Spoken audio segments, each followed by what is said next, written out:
தொடர்ந்து திரு மாதவ் அவர்களின் அழகிய குரலில் மந்திர புஷ்பத்தை நாம் கேட்டு மகிழ்வோம். ஆரண்யகம்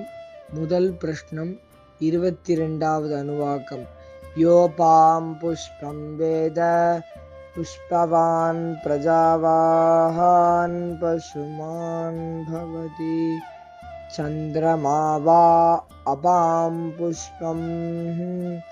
புஷ்பவான் பிரஜாவாஹான்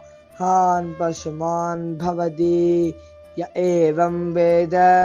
யோபாமாயதனம் வேத ஆயதனவான் பவதி அக்னிர்வா அபாமாயதனம்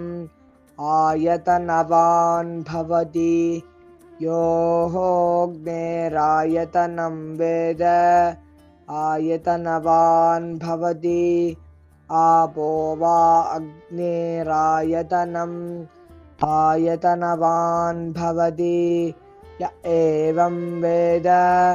யோபாமாயதனம் வேத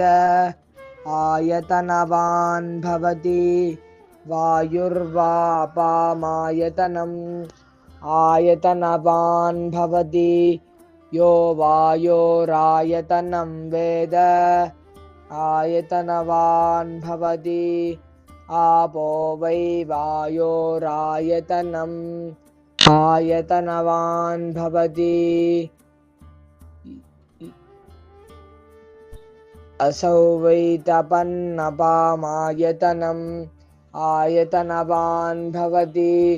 यो मुषतपत आयतनं वेद आयतनवान् भवति आपो वा अमुषतपत आयतनम्